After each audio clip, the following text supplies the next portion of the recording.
To be honest, I did not start as a freelancer. I spent almost 6 months looking around doing things that did not even relate to freelancing. I did digital marketing. I followed some quick wins on the internet.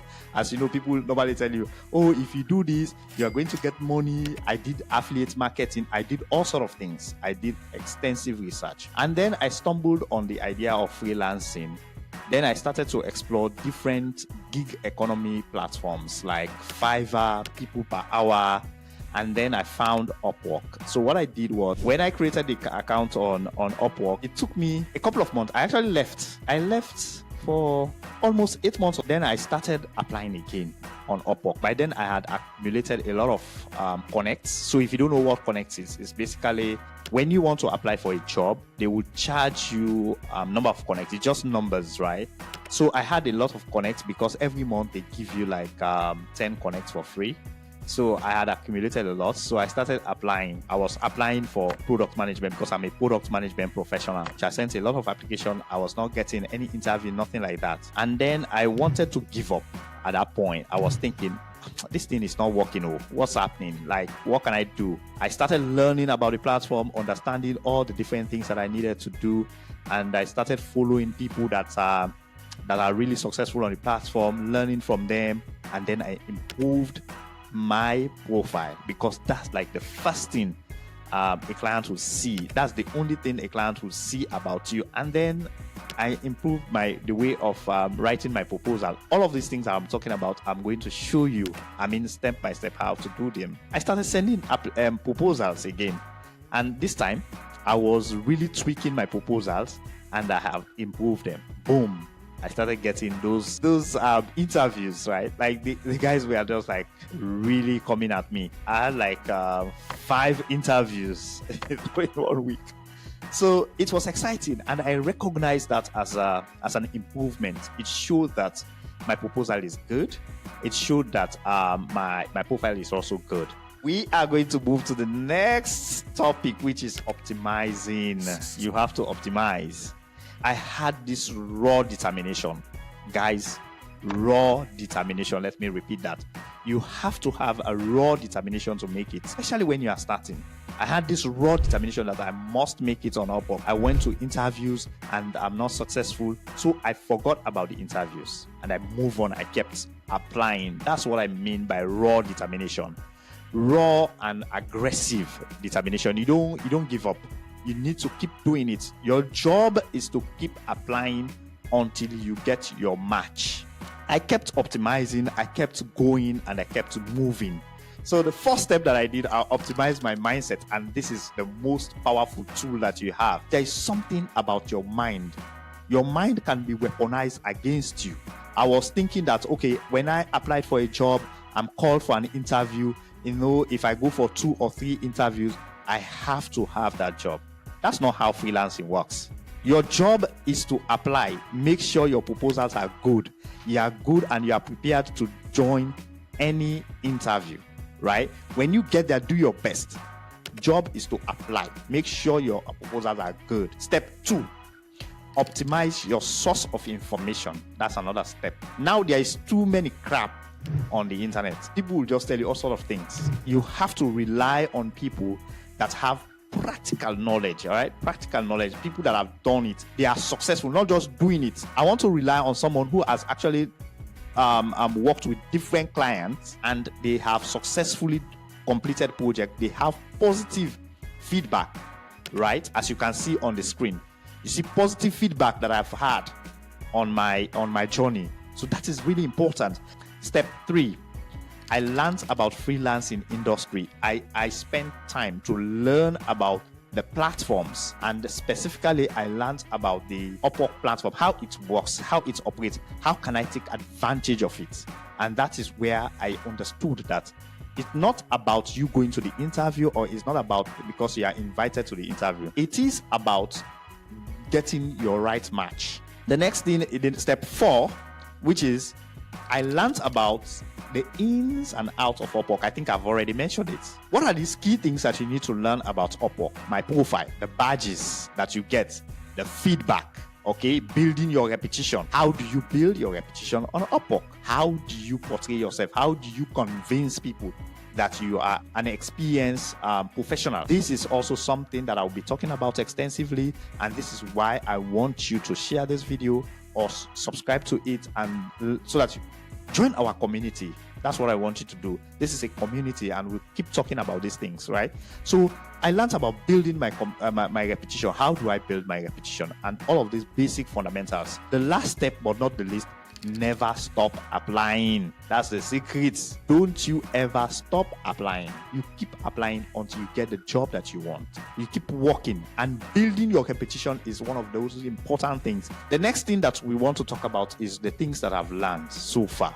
What I have learned so far and my success benchmarks, like the things that I've learned on this platform that I want to share with you. And I know some of these things are really, really important.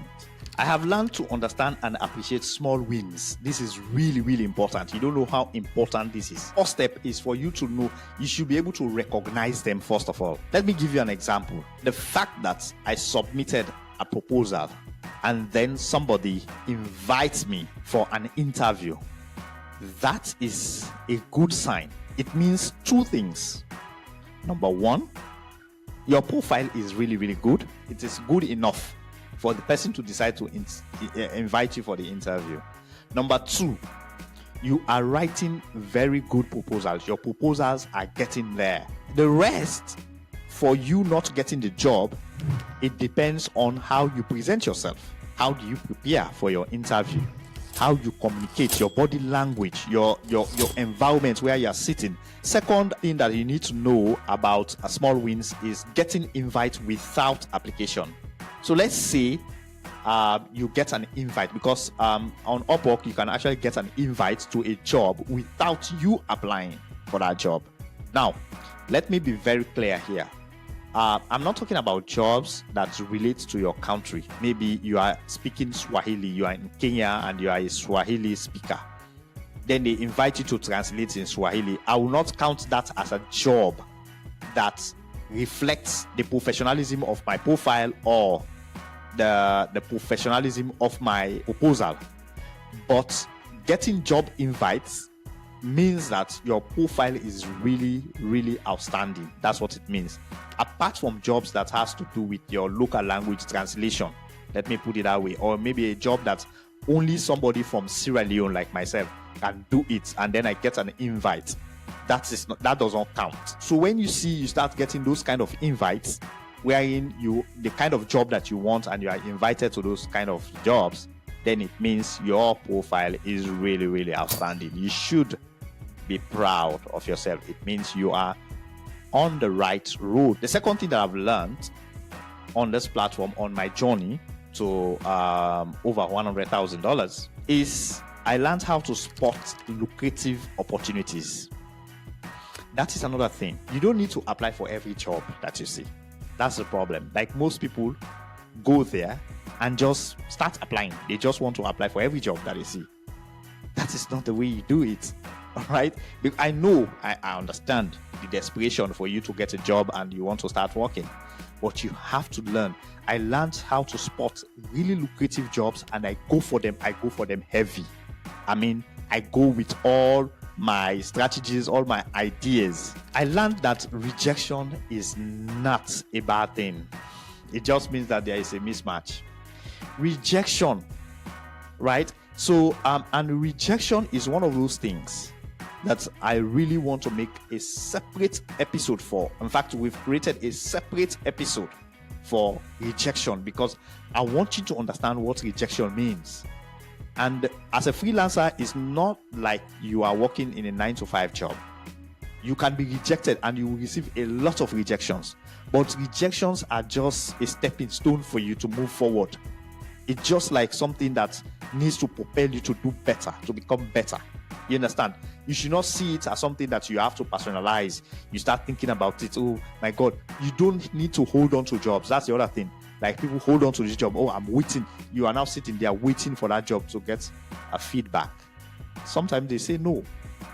And if they say no, it does not mean that you are not a good person or you don't know what you are doing, or maybe you are the worst applicants. for that job. No, it just means that there is a mismatch. Maybe there is something that the client is looking for that you don't have. That's just what it means. I have learned that preparation for freelancing is a booster. Yes, you have to prepare for your freelancing career. Now, I am not saying you should go and spend fortune to prepare. Now, if you have a laptop, you have decent internet, maybe you also have electricity supply, right, where you are, you can start. But internet connectivity is very important. So once you start, you get your first job, maybe your second gig, you need to find a proper sitting space. All right, your background, the way you appear on an interview can tell a lot about you as a professional freelancer. So I have learned that I have to appear as somebody who is working, creating a separate space in my place where I sit. So when I'm talking to clients, when I'm interacting with clients or so, they know that, okay, Jesse is here to work, right? So this is really important because it gives the vibe that you are a professional and you know what you're doing, right? It does not give the vibe of somebody whom I will just talk to now on the call, and once I drop the call, they are off. The last thing but not the least is interacting with clients. How do you interact with clients? I think I was talking about it in last point, which is turning on your camera, right? How do you interact with your clients? When you turn on your camera, how do you start an interview? What are the kind of things that you say, right? And after that interview, when the clients reach out to you that they want to hire you, what are the things? How to keep the clients going? How to keep the clients coming back to you? These are very, very important things that I learned.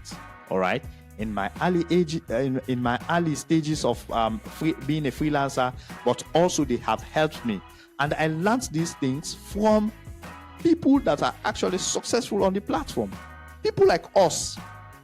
So that is why I would encourage you that you you actually subscribe to this channel, because I'll be teaching you some of these things, because you need to understand how to keep, because some people can actually win jobs but they don't know how to keep the clients. The client will just leave them and they will be surprised, they will be shocked. How did this happen?